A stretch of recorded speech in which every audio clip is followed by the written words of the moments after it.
Herkese merhaba, kanalıma hoş geldiniz arkadaşlar. Bugün sizlerle bir plaj çantası çalışacağız. Bu plaj çantamız Mango'nun koleksiyonundan birkaç sene önce çıkarmış olduğu bir modeldi. Ne zamandır aklımdaydı. Açıkçası bugüne kısmetmiş bu çantayı yapmak. File çanta modeli olarak geçiyor. İster plajda ya da ister günlük hayatta kullanabileceğiniz bir çanta modeli bu. Kullandığım ip yerli rafya. 300 gram gitti toplamda bu çantam için. Örmesi inanılmaz kolay ve hızlı ilerleyen bir çanta modeli. Örgü örmeyi çok iyi bilmeyenler bile çok rahatlıkla bu çantayı örüp yapabilir. Videonun içinde zaten çok güzel bir şekilde anlattım bu çantamızın yapım aşamasını. Bakın şimdi size şöyle yan körü ve askı kısmından bahsetmek istiyorum. 11 santimlik bir sık iğneden oluşan yan körük ördüm ben. Toplamda 105 santim oldu bu yan körüğümüz. Çantamızın ölçüsü zaten oldukça büyük. Bakın şöyle, bu bir de açıldığı zaman gerçekten inanılmaz büyük bir çanta oluyor şu şekilde. Askısını tamamen kendi ipimden ördüm ben. Siz isterseniz çok farklı bir askıda kullanabilirsiniz. Deri askı, boncuk askı, ahşap askı. O sizin kendi inisiyatifinize kalmış. Ben kendi ipimden örmeyi tercih ettim. Bu çantamı 3 parçadan oluşuyor. Bu çantamız askılarını da dahil edersek 5 parçadan oluşuyor. Ee, Ve örmesi de gerçekten çok keyifli bir çanta. Hemen sizlere çantamın ölçüsünü vermek istiyorum. Normalde bu model daha büyük bir model. Ama ben o kadar büyük olsun istemedim ki böyle bile gerçekten çok büyük oldu. Kendi orijinal halini yapmış olsaydım herhalde bir 55 santim kadar olacaktı. Hemen bakın şöyle iki uçtan iki yan körükten tutuyorum tam geniş açısını. 48 santim çantamızın eni. Hemen şöyle bir boy ölçüsü de vermek istiyorum size. Bakın tabandan en üst kısma kadar şöyle kabaca vereceğim bu ölçüyü. Evet, 39 santim arkadaşlar. Sadece file kısmını da verecek olursak bakalım 33 santimde file kısmı bu çantamızın. Videoma geçmeden önce sevgili hanımlar, kanalıma abone olup bana destek olursanız çok sevinirim. Bu çantam hakkındaki düşüncelerinizi de yorumlara yazarsanız memnun olurum. Videomu beğenmeyi unutmayın lütfen. Video girişinde ipini ve tığ numarasını açıklayacağım. Aynı zamanda videomun açıklamalar kısmında da tüm detayları bulabilirsiniz. Şimdi videomuza geçelim. Evet, hepimize kolay gelsin diyerek videoma başlıyorum. Hemen ipimden ve tığımdan bahsedeyim size hanımlar. Ev ayağının yerli rafyasını kullanacağız bu çantamızı örerken. Ee, Hemen bakın bir yumağında 150 gram ve 230 metre. Ve hemen tığımdan da bahsedeyim. Şöyle bakın 4 milimlik bir tığla öreceğiz biz bu çantamızı. İpimiz birazcık kalın, o yüzden 4 milimlik bir tığ tercih ettim. Siz kendi ipinizin kalınlığını, inceliğine göre tığınızı ayarlarsınız. 3 parçadan oluşuyor biliyorsunuz çantamız. Hemen ön yüz file parçadan başlayacağız. Şu şekilde. Kaç zincir çekeceğinizi şimdi size söyleyeceğim. Şöyle bir kilit zincir yapıyoruz arkadaşlar. Şimdi bunun üstüne 54 zincir çekiyoruz ve artı 5 zincir yapacağız hanımlar. Şöyle birinci zincirimi çekiyorum. 2, 3, bir tık böyle gevşek örelim lütfen. 4, 5, 6, 7, 8, 9, 10. Bakın şöyle 54 zincir çekelim. Sonra artı zincirleriyle devam edelim hanımlar. Evet, bakın şöyle 54 tane kilit zincir hariç 54 tane zincirimizi yaptık. Şimdi hemen bakın bu zincirimi ben şöyle tutuyorum parmağımla. Bunun üstüne 5 tane artı zincir yapacağız. Şöyle 1, 2, 3, 4, ve 5.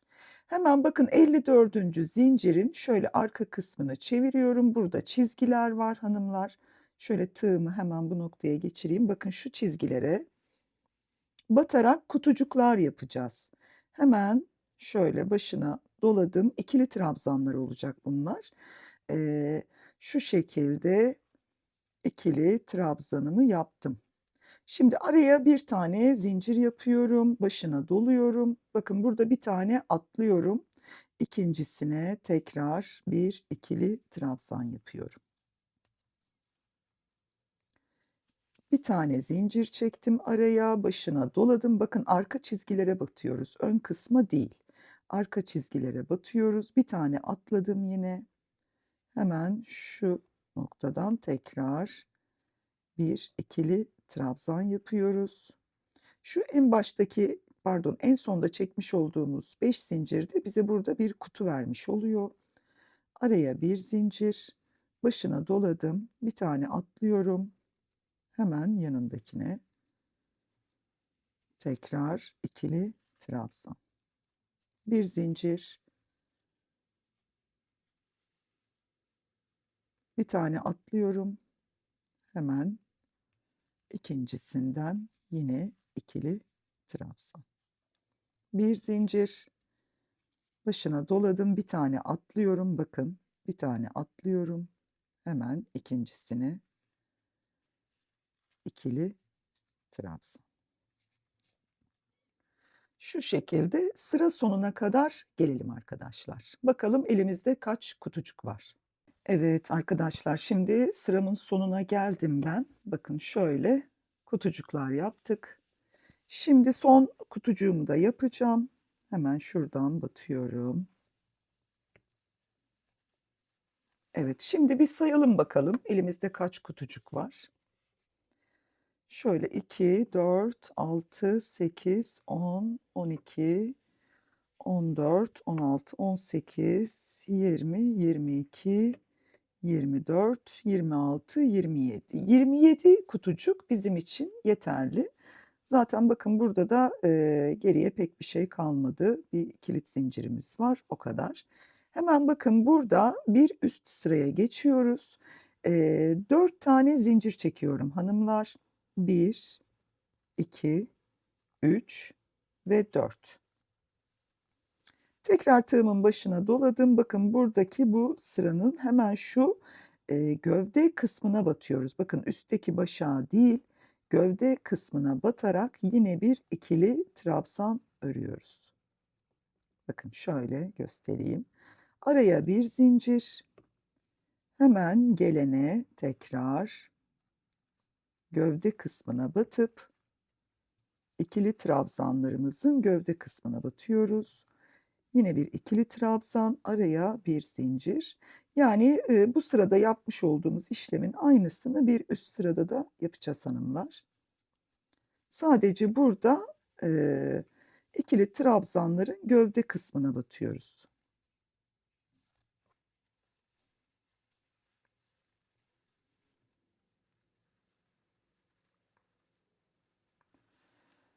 Şunu da almak istiyorum ben üstüne. Evet, şöyle batmak gerekiyor. Bir tane zincir, yine araya tekrar başına doladım. Şöyle bakın, ikili trabzanlar yapıyoruz ve kutucuklarımızı oluşturuyoruz. 27 adet kutucuğumuz oldu hanımlar. İsterseniz siz daha büyük de yapabilirsiniz tabii ki. 30 da yapabilirsiniz ama çantanız bu arada çok büyüyecek tabii ki. Bunları hesaplamakta fayda var. Eğer gerçekten büyük bir çanta istiyorsanız 54 değil 56, 58, 2'nin katlarıyla yine çıkabilirsiniz. Ona göre de kutu sayılarınız artacaktır.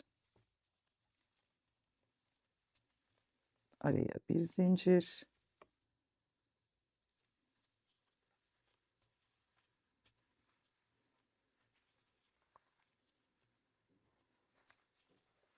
Evet. Şimdi bu şekilde ben yine sıra sonuna kadar devam ediyorum. Evet arkadaşlar, şöyle yine sıra sonuna geldim. Bakın burada burası ilk yaptığımız bizim 5 zincirlik geri dönüş alanımız, biliyorsunuz. Yine hemen araya bir zincir çekiyorum, başına doluyorum ve şu kısımdan batıyorum arkadaşlar. Üçüncü zincire batıyorum ben. Şöyle yine bir ikili trabzan yaptım. Bakın görüntü böyle duruyor. 4 tane zincir çekip bir üst sıraya geçiyoruz yine. Şöyle göstereyim. 2, 3 ve 4. Çeviriyorum burada filemi. Ve bakın bu ilk gelen ikili trabzanın şu gövde kısmına batıyoruz. Başak kısmına değil, yani üste değil de gövde kısmına batıyoruz. Şöyle bir kutucuğumu da oluşturdum. Yine araya bir zincir. Hemen gelen ikili trabzanın gövde kısmına battım. Araya bir zincir. Ve yine gelen sıradaki ikili trabzanın gövde kısmına batıyoruz. Ve bu şekilde de böyle muntazam güzel kutucuklar oluşturuyoruz. Araya bir zincir. Hemen bir diğerine.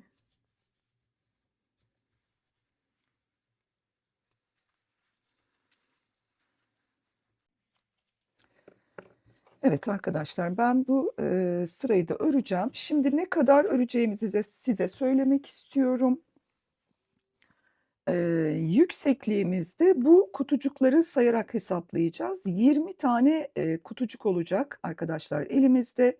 Çünkü onun üstüne bir de bu kenar kısımlarına sık iğne döneceğiz biz. Elimizde 20 tane kutucuk olması yeterli. Bu çantamızın yüksekliği olacak. Şimdi 20 tane kutucuğumuzu yapalım. Kenarlarına sık iğne dönmek için tekrardan buluşalım. Evet arkadaşlar, şimdi 20 kutucuğumu ben yaptım. Hemen şuradan sayalım. 2, 4, 6, 8, 10, 12, 14, 16, 18 ve 20. Şimdi bu en son sırada son kutucuğumu da yapıyorum. Onun üstüne de sık iğnemizi dönmeye başlayalım. Bakın yine araya bir zincir çektim ben. Hemen burada başına doladım. Şuradaki şu ilmeğe batıyoruz hanımlar. Şu kısma ve yine bir ikili trabzan yaptım. Şimdi burada bir zincir çektim. Hemen yanına batıyorum. Bakın şu şekilde bir sık iğne yaptım. Hemen yanına tekrar batıyorum. Yine bir sık iğne yapıyorum. Bakın buradaki ikili trabzanlara batmıyoruz. Sadece boşluklara ikişerli sık iğne yapıyoruz. Bakın buraya 2 tane yaptım. Şurası zaten benim bitiş noktam. Hemen buradan tekrar bir sık iğne, aynı boşluğa tekrar bir sık iğne. Hemen yan taraftaki boşluğa geçiyorum, bir sık iğne. Hemen yanına tekrar bir sık iğne. Tamamen boşluklara ikişerli sık iğne yaparak bu kenar kısmını sık iğnelerle dönüyoruz.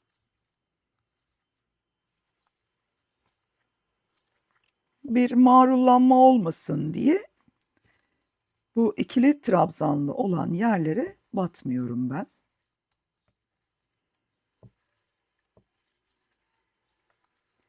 Şu şekilde sık iğnelerimizi yaparak sıra sonuna doğru gidiyorum.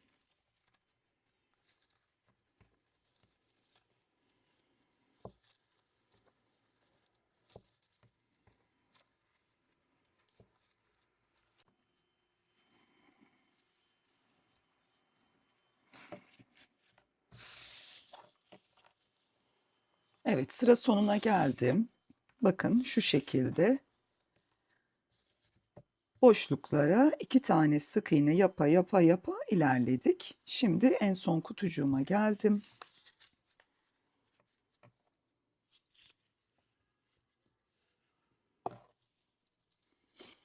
Buraya da yine 2 tane sık iğnemi yapıyorum.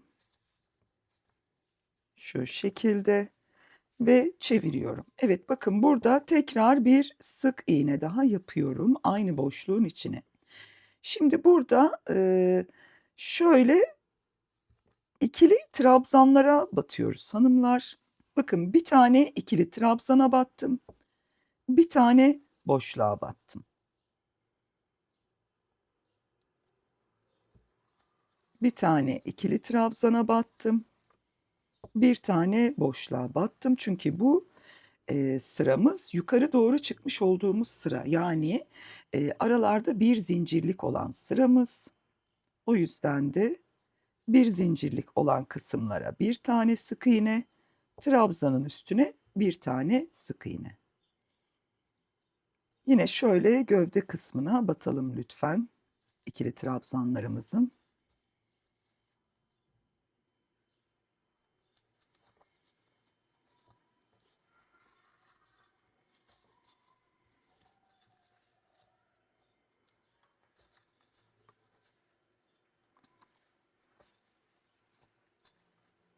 Evet, bu sıramızı da bu şekilde devam ediyoruz. Şöyle bakın göstereyim. Bu yan kısımlarda aralara 2 tane sık iğne, bu alt ve üst kısımlarda bir tane trabzana sık iğne, bir tane boşluğa sık iğne, bir tane trabzana, bir tane boşluğa şeklinde sıra sonuna geleceğiz. Yine bu noktada döneceğiz ve tekrar buralara ikili sık iğne yaparak bu sıramızı da bitireceğiz. En son yine burada bir trabzana sık iğne ve bir boşluğa sık iğne diyerek burada sık iğnelerimizi bitireceğiz. Evet, komple sık iğne döndüm arkadaşlar. Ben bu file parçamızın dört bir tarafını. Şimdi bu parçamızın aynısından bir tane daha yapın. Yani şu şekilde bakın. 2 parça olacak bu parçalardan yine 54 zincirle başlayıp üstüne artı 5 zincir çekip dönüp tekrar 54. zincire batıp 27 tane kutucuk yapıyoruz hanımlar ve 20 kutuda arttırma yapıyoruz bu etapta. Bakın buradan bu başlangıç kısmı diyelim. 27 kutu burada, 20 kutuda yukarı doğru çıkıp burada bitiriyoruz. Sonra da sık iğne dönüp bir parçamızı tamamlıyoruz. Böyle 2 tane parça yapıyoruz. Şimdi yan körüklerini anlatacağım size. Evet arkadaşlar, şimdi bakın yan körüğümüzü ben bitirdim ama tabii şimdi size göstereceğim. Şu şekilde biraz kameramı kaldırayım.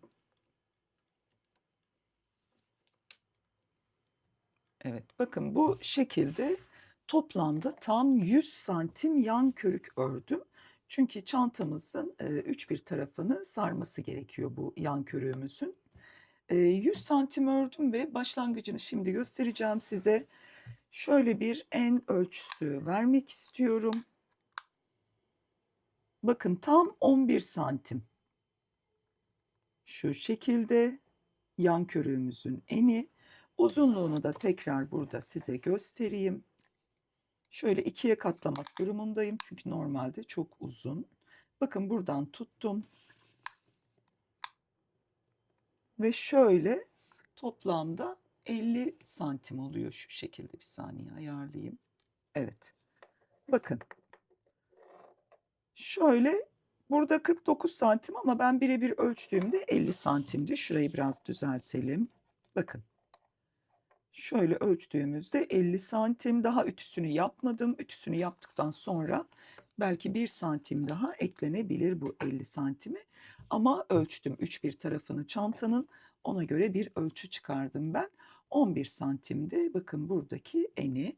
Şimdi bu yan körüğümüzü nasıl öreceğiz? Hemen size onu göstermek istiyorum. Bakın yine ipimi aldım. Hemen şuradan bir kilit zincir yapıyorum muhakkak. Toplamda 19 zincir yapacağız. 19. zincir bizim geri dönüş zincirimiz olacak. Yani 19'un üstüne bir artı zincir yapmıyoruz. Hemen birinci zincirimi yaptım. 2, 3, 4, 5, 18 ve 19. Bakın 19. zincirimi yaptım. Hemen geri çeviriyorum. Yine bu arkadaki çizgilere batacağız. Şuradan başlıyorum örmeye. Bir tane sık iğne yapıyorum hanımlar. Hemen yanından tekrar batıyorum. Yine bir sık iğne yapıyorum. Hemen yanından battım ve yine bir sık iğne yaptım. Evet, bakın sıra sonuna geldim. Kilit zinciri almadım. Hemen bir tane burada yine zincir çekiyorum. Burada ters tarafını çevirdim yan körüğümün. Bakın şuraya biz batmıyoruz. Burada başak var. Buraya batmıyoruz hanımlar. Zaten bu bize bu sırayı veriyor. Biz bunu da sayarak ilerleyeceğiz. Yani bu birinci sıramız. Hemen şu ikinciye batıyorum. İkinci başağı yani şu kısma. Şöyle göstereyim. Şöyle 2 oldu. Ve 3 oldu. Gelen başaklara batıyorum. 4 oldu. 5 oldu. Şöyle 17. Bakın son başağa muhakkak batıyorum burası. 18. Bir tane burada şimdi zincir çekiyorum. Bakın tekrar geri dönüş yapıyorum. Toplamda elimizde bakın şununla birlikte şu tam en kenardaki zincirimizle birlikte 18 tane ilmek olması gerekiyor. Burayı tekrar gösteriyorum. Biz şuraya batmayacağız hanımlar. Bakın burası değil. Bizim ilk dönüş noktamızdaki batma başağımız burası olacak. Ve buradan itibaren bu ilkini de sayarak gideceğiz. Yani 2, 3, 4 ve 5. Yani toplamda burada elimizde 18 ilmek olması gerekiyor hanımlar. Bu noktayı anladığınızı düşünüyorum. Bu yan körüğümüzü dediğim gibi 100 santim olana kadar öreceğiz. 100 santim olduktan sonra da bakın bu kısmı bitirmiyoruz hanımlar. Burada bitirmiyoruz. Neden? Ütü yapacağız bu 3 parçamıza da. Ütü yaptıktan sonra birleştirmesini yapacağız ama diğer taraftan ben birleştirmeye başlayacağım.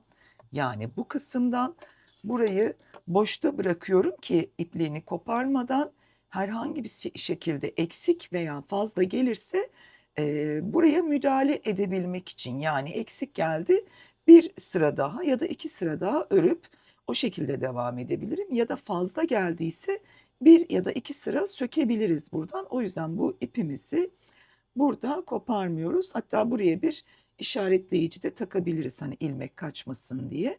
Şimdi bu göstermiş olduğum yan körüğün 100 santim olup ütümüzü de yapıp tekrar gelelim hanımlar. Evet, şimdi parçalarımızı ütülediysek şimdi yan körüklerini monte etme kısmına gelelim. Bakın hemen şöyle. Tabii bu körüklerimizin ters ve düz kısmına bakalım. Şu şekilde. Bir kontrol edelim. Evet, şöyle.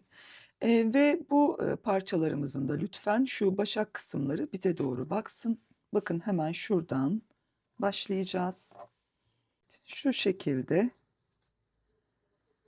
birleştireceğiz. Bunun için de ne yapıyoruz? Hemen bakın şuraya bir tane zincir yapıyoruz. Ve buradan ilk ilmeğimden batacağım. Bu ipler çok önemli değil. Bunları zaten sonra bu sıranın üstüne sık iğne geçeceğiz. O zaman halledeceğiz çok rahat. Bakın buradan battım. Hemen bir daha kontrol edeyim. Hatta şunu iç kısmı alayım. Tam şu köşeden battım. Ve buradan da batıyorum. Bakın şöyle. Şu ipimi araya alacağım ben şimdi. Şöyle çıkardım. Bir ilmek ve bir sık iğne yapıyorum. Şu büyük parçamın ipini arada yürüteceğim arkadaşlar burada. Şimdi gelen bakın şöyle başaklara batarak sık iğne yapıyorum. Bu tabii ki bu ön parçamızın ya da arka parçamızın fark etmez. Buradaki başaklara batıyoruz ve arkadan da karşılığı olan boşluklara batıyoruz. Gelen başağa battım, karşısındaki boşluğa battım ve sık iğne yapıyorum. Şimdi birbirlerini birleştiriyoruz hanımlar.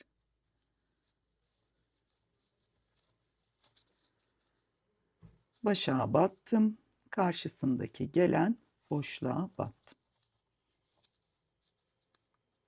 Başağa battım, karşısındaki gelen boşluğa battım. Bakın şu şekilde olacak. Devam ediyorum. Evet hanımlar, tam köşe noktamıza geldim. Bakın tekrar buradan yine devam ediyorum. Şöyle hafif çevirdim. Yine başaktan tam karşısından gelen boşluklara batıyorum.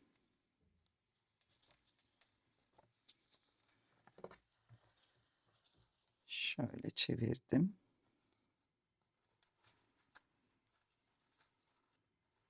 Evet arkadaşlar, şimdi sıra sonuna geldim ben. Bakın burada yan körüğümüzde eksiğimiz var. Görmüş olduğunuz gibi burayı bu şekilde ilmek ucunu boş bırakmamın sebebi buydu. Bakın burada nereden baksanız bir 4 sıra eksiğimiz oluştu ki bakın çok rahat birleştirdim yani. Şöyle göstereyim. Hatta alt kısmını da göstereyim size. Bakın şu şekilde. Öyle ne çok gevşek bıraktım ne de çok sıkı bu kısmı birleştirdim. Ama yine de burada bakın eksiğimiz var. Şimdi hemen bunu öreriz tabii ki. Hiç sıkıntı yok. Şöyle. Burada bir zincir var mı? Yok. Hemen bunu öreceğim. Ben buraya muhtemelen bir 4 sıra yeterli olacaktır. Bakalım. Ama bu benim ipimde, benim tığımda ve benim örme şeklimde böyle oldu hanımlar. O sizin ipiniz, mesela kağıt iple örebilirsiniz. Onda çok daha farklı olabilir. Veya bir makrame iple örersiniz. Onunla da çok farklı olabilir. Bu tamamen rafyayla ve 4 milimlik bir tığla örülmüş bir yan körük. O yüzden bunları muhakkak hesaplayın örerken. Ve gerçekten de ipinizi koparmayın hanımlar. Son noktada bu tarz müdahaleler siz de yapmak durumunda kalabilirsiniz ya da belki fazla çıkacak, sökebilirsiniz. Ben şimdi buradan ikinci sıraya geçtim. Bir iki sıra daha öreyim, bakalım nasıl olacak. Evet bakın 4 sıra ördüm ben. Şöyle burayı bırakıyorum. Tekrar buraya geçiyorum. Bakalım şimdi nasıl olacak. Biraz kameramı şöyle aldım. Evet. Tekrar yine aynı şekilde bir başak ve arkadaki bir boşluğa batarak buradan yine devam ediyorum.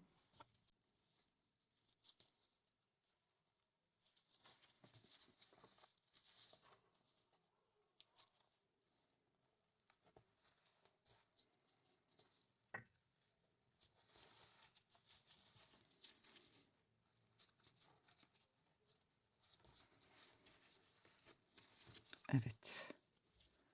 Ve bir zincir çekiyorum buraya. Bakın. Şimdi tam oldu. Burayı kesiyorum.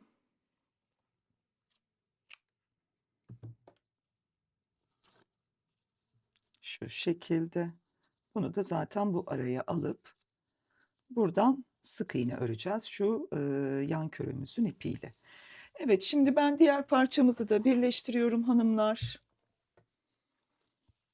Bakın şu şekilde bu parçayı da körüğümüze monte edip geliyorum. Şöyle biraz kameramı uzaklaştırayım. Evet. Şöyle hemen bu parçamı da monte edip geleceğim. Bakalım şuradan başlayalım. Ya da buradan başlayalım hanımlar. Bakın bu kısımdan başlayalım. Yani bitirdiğimiz bu sıradan diğer parçamızı örmeye başlıyoruz. Bunu da neden böyle başlıyoruz biliyor musunuz? Bakın şu sık iğneler bu tarafta da bize baksın diye. Çünkü diğer taraftan başlarsak bu hoş olmayacak görüntü olarak. O yüzden bakın mesela burada düzden örmüşüz sık iğnelerimizi bu ön kısımda. Gayet de güzel duruyor. Bakın şu şekilde. Şimdi bunun aynısını buradan yani şu bitirmiş olduğumuz noktadan başlayıp yine böyle düzden öreceğiz. Evet, diğer parçamızı da ben bakın şöyle monte ettim, göstereyim. Bu taraftı. Şöyle. Gayet güzel, hoş bir çanta çıktı ortaya. Hemen ben size şöyle bir kabaca ölçü vermek istiyorum hanımlar. Şu tabandan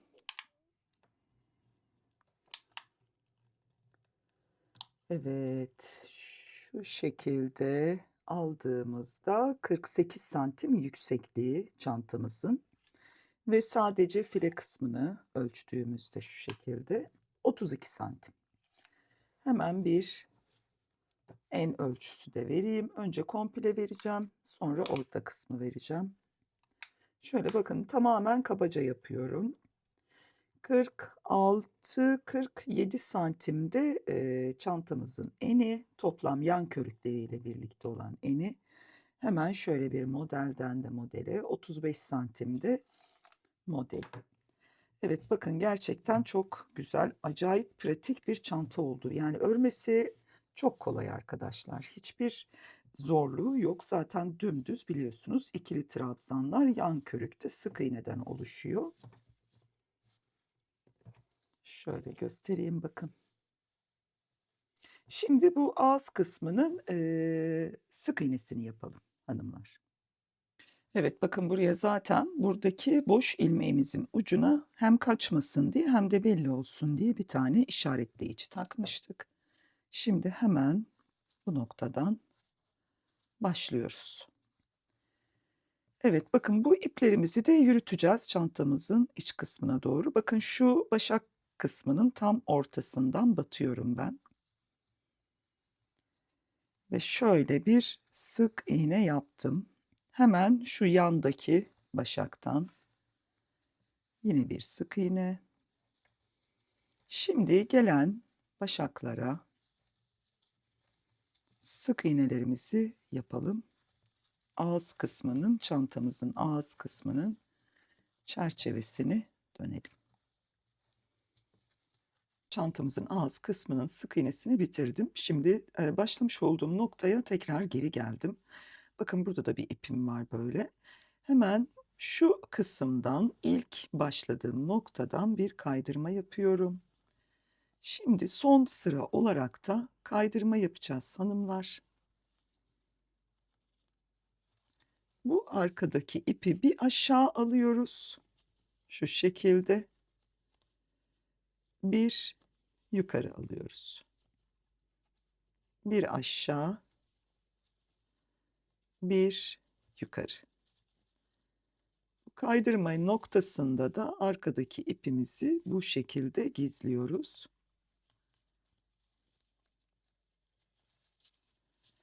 Bakalım. Bakın böyle bir görüntü çıktı ortaya. hem de çantamızın ağız kısmı çok sağlam oluyor bu şekilde. Evet. Şöyle ağız kısmını da tamamladık. Şuradaki iplerimizi temizleyelim.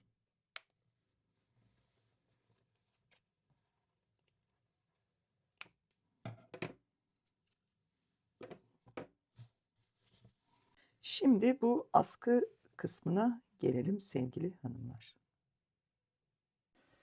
Evet arkadaşlar, şimdi çantamızın askısını öreceğiz. Bakın şu şekilde ben askı ördüm.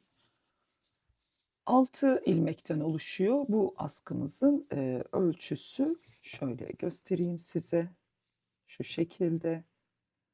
70 santim öreceğiz hanımlar ve sonrasında da bu kısımları birleştireceğiz ve ortaya da şöyle bir görüntü çıkacak. Daha incelteceğiz bu askımızı biz.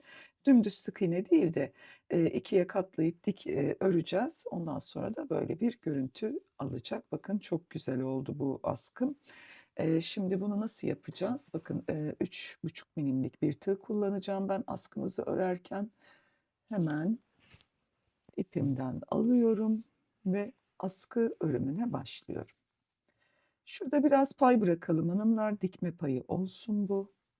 Hemen bir tane kilit yapıyorum. Şöyle 1, 2, 3, 4, 5, 6 ve 7. 7 tane zincir çektik. Hemen bakın yanından batıyorum ilmeğimin içine. Şöyle 2, 3, 4, 5 ve 6. Kilit zincirine batmıyorum. Bir zincir çekiyorum. Ters çevirdim. Şu kısma batmıyoruz. Biz bakın bu kısma batmıyoruz. Hemen ikincisinden devam ediyorum. Bu şekilde 2 olacak hanımlar. İlk yukarı çıkış zincirini de sayıyorum. Şöyle 3, 4, 5 ve 6. Bir tane zincir çekiyorum. Yine ters çevirdim. Bu kısma batmıyorum. Bu kısma batıyorum. Şu şekilde 2, 3, 4, 5 ve 6. Evet arkadaşlar, bu şekilde 70 santim olana kadar bu askımızı öreceğiz.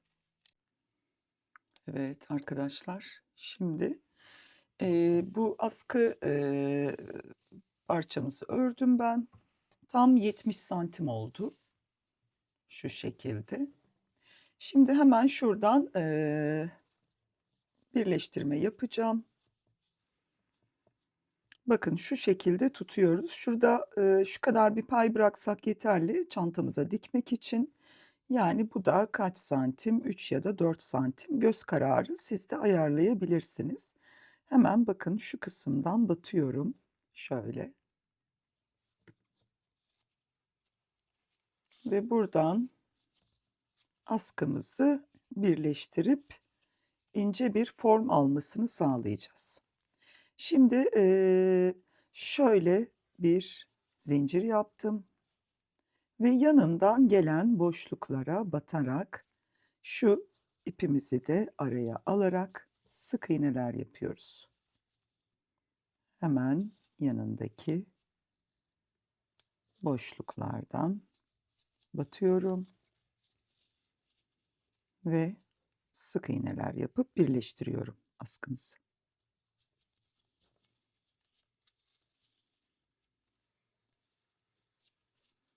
Bu ipi de arada bir üste alıyorum, tığımın üstüne, arada bir iç kısmı alıyorum.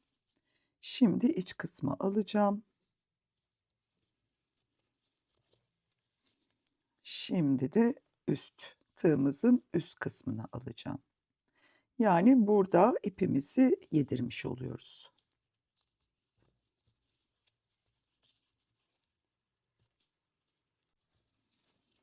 Evet, bu şekilde askımızı öreceğim ben. Böyle birleştirerek, bakın, ta ki son kısımda şu kadarlık boşluk kalana kadar. Yani şöyle bir dikme payı bırakacağız. Bu ipimi de buradan keseceğim ben. Şu kadar boşluk bırakana kadar sık iğnemizi yapalım hanımlar. Evet, bakın komple ördüm ben bu kısmı. Şimdi sıra sonuna geldik. Şuradan hemen bir 2 ilmek daha yapıp bitiriyorum. Evet, bu kadar yeterli bizim için. İpimi burada kesiyorum. Evet arkadaşlar, şöyle göstereyim askımızı.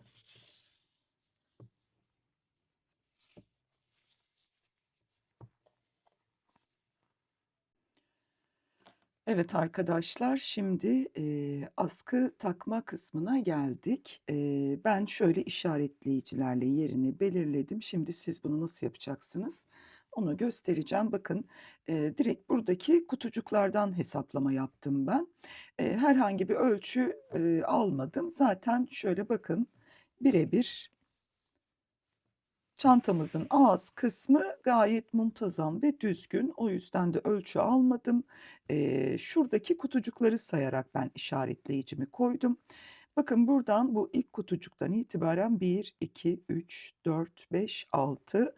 6. kutucuğun üstüne bir işaret yerleştirdim. Aynısını buradan da yaptım. 1, 2, 3, 4, 5, 6. Buraya da işaretleyicimi yerleştirdim. Şimdi askılarımızı nasıl dikeceğiz? Bakın şu şekilde. Şöyle iç kısmına dikeceğiz hanımlar. Askılarımız bu şekilde görünecek. Yani çantamızın iç kısmından dikeceğiz. Ben açıkçası böyle çok sevmiyorum, tercih de etmiyorum. Bunu iç kısmına monte edelim. Şimdi hemen bir iğne ayarlayıp bu kısmını da size göstereyim. Şöyle iğneme rafya ipliğimi taktım. Bu iğneler çelik ve bu tarz çanta dikimleri için kullanılan bir iğne arkadaşlar, aklınızda olsun. Siz elinizde bu plastik olanlardan da yapabilirsiniz bu işi. Şimdi hemen bakın ve bu arada bu başak kısmını böyle koyacağız. Yani dış kısmına bakacak arkadaşlar. İç kısmına değil, dış kısmına bakacak başak kısmı. Hemen şuradan bir ayarlama yapıyorum. İpim burada. Buradaki sık iğnelerin alt kısmına gelsin istemedim ben askımızın uzun kısmını, uç kısmını daha doğrusu. Şöyle buradan hemen başlıyorum dikmeye.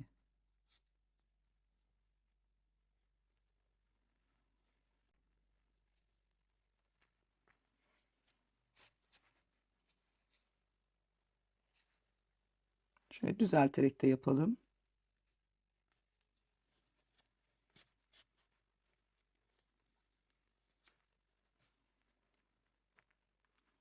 Hemen bir alt sıraya geçiyorum. Bakın şu kısma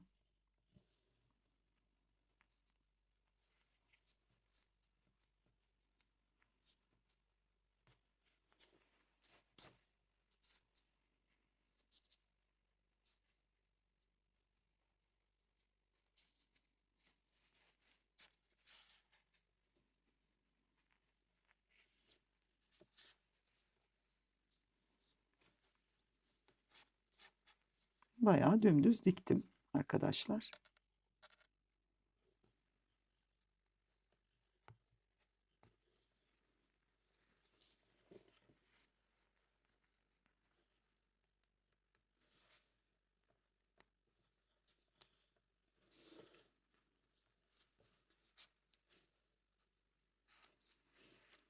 Evet, şimdi bir üste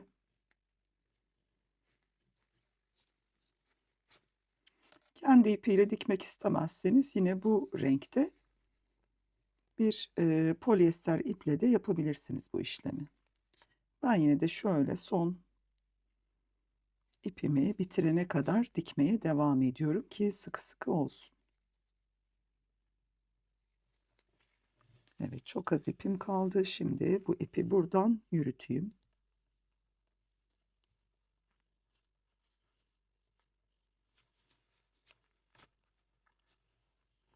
Evet, bu benim için yeterli. Şimdi kesiyorum.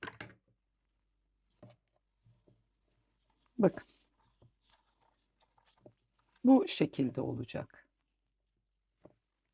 Hemen aynısını bu tarafa da yapalım. Şu üst kısmını da düzelterek gidelim ama.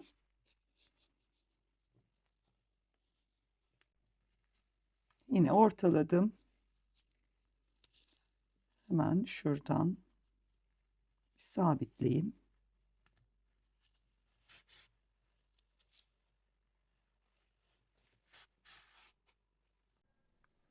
Evet arkadaşlar, çantamızı bitirdik. Bakın askı kısımlarını da taktım ben. Gayet güzel oldu. 65 santim 70 arası bir askı uzunluğumuz var. Bir kol boyu için gayet normal ve standart ölçülerde. Bakın çok geniş, güzel plaj çantamız harika oldu gerçekten. Örmesi de çok keyifliydi sevgili hanımlar. Şimdi videomu burada bitiriyorum. Kanalıma abone olursanız çok sevinirim. Bu gönderimi beğenmeyi unutmayın lütfen. Başka bir projede görüşmek üzere. Hoşça kalın, sevgiyle kalın hanımlar.